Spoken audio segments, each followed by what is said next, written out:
मत्ती रचित सुसमाचार 19वां अध्याय। जब यीशु ये बातें कह चुका तो गलील से चला गया और यहूदिया के देश में यरदन के पार आया, और बड़ी भीड़ उसके पीछे हो ली, और उसने उन्हें वहां चंगा किया।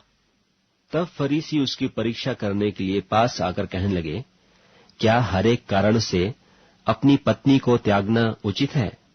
उसने उत्तर दिया, क्या तुमने नहीं पढ़ा कि जिसने उन्हें बनाया उसने आरंभ से नर और नारी बनाकर कहा कि इस कारण मनुष्य अपने माता पिता से अलग होकर अपनी पत्नी के साथ रहेगा, और वे दोनों एक तन होंगे। सो वे अब दो नहीं परंतु एक तन हैं। इसलिए जिसे परमेश्वर ने जोड़ा है उसे मनुष्य अलग न करे। उन्होंने उससे कहा, फिर मूसा ने क्यों यह ठहराया कि त्याग पत्र देकर उसे छोड़ दे?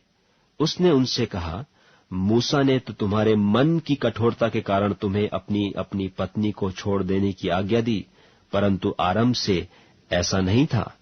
और मैं तुमसे कहता हूं कि जो कोई व्यभिचार को छोड़ और किसी कारण से अपनी पत्नी को त्याग कर दूसरी से ब्याह करे, वह व्यभिचार करता है, और जो उस छोड़ी हुई से ब्याह करे वह भी व्यभिचार करता है। चेलों ने उससे कहा, यदि पुरुष का स्त्री के साथ ऐसा संबंध है तो ब्याह करना अच्छा नहीं। उसने उनसे कहा, सब यह वचन ग्रहण नहीं कर सकते, केवल वे जिनको यह दान दिया गया है।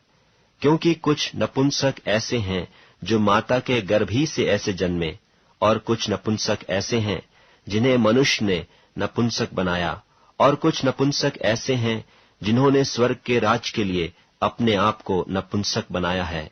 जो इसको ग्रहण कर सकता है वह ग्रहण करे। तब लोग बालकों को उसके पास लाए कि वह उन पर हाथ रखे और प्रार्थना करे, पर चेलों ने उन्हें डांटा। यीशु ने कहा, बालकों को मेरे पास आने दो और उन्हें मना न करो, क्योंकि स्वर्ग का राज्य ऐसों ही का है। और वह उन पर हाथ रखकर वहां से चला गया। और देखो, एक मनुष्य ने पास आकर उससे कहा, हे गुरु, मैं कौन सा भला काम करूं कि अनंत जीवन पाऊं? उसने उससे कहा, तू मुझसे भलाई के विषय में क्यों पूछता है? भला तो एक ही है, पर यदि तू जीवन में प्रवेश करना चाहता है तो आज्ञाओं को माना कर। उसने उससे कहा, कौन सी आज्ञाएं? यीशु ने कहा, यह कि हत्या न करना, व्यभिचार न करना, चोरी न करना, झूठी गवाही न देना, अपने पिता और अपनी माता का आदर करना, और अपने पड़ोसी से अपने समान प्रेम रखना। उस जवान ने उससे कहा, इन सब को तो मैंने माना है, अब मुझ में किस बात की घटी है? यीशु ने उससे कहा, यदि तू सिद्ध होना चाहता है तो जा, अपना माल बेचकर कंगालों को दे, और तुझे स्वर्ग में धन मिलेगा, और आकर मेरे पीछे हो ले। परंतु वह जवान यह बात सुन उदास होकर चला गया, क्योंकि वह बहुत धनी था। तब यीशु ने अपने चेलों से कहा, मैं तुमसे सच कहता हूं कि धनवान का स्वर्ग के राज्य में प्रवेश करना कठिन है। फिर तुमसे कहता हूं कि परमेश्वर के राज्य में धनवान के प्रवेश करने से ऊंट का सुई के नाके में से निकल जाना सहज है।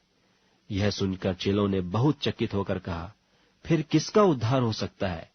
यीशु ने उनकी ओर देखकर कहा, मनुष्यों से तो यह नहीं हो सकता, परंतु परमेश्वर से सब कुछ हो सकता है। इस पर पतरस ने उससे कहा कि देख, हम तो सब कुछ छोड़ के तेरे पीछे हो लिए हैं, तो हमें क्या मिलेगा? यीशु ने उनसे कहा, मैं तुमसे सच कहता हूं कि नई उत्पत्ति से जब मनुष्य का पुत्र अपनी महिमा के सिंहासन पर बैठेगा, तो तुम भी जो मेरे पीछे हो लिए हो 12 सिंहासनों पर बैठकर इस्राएल के 12 गोत्रों का न्याय करोगे।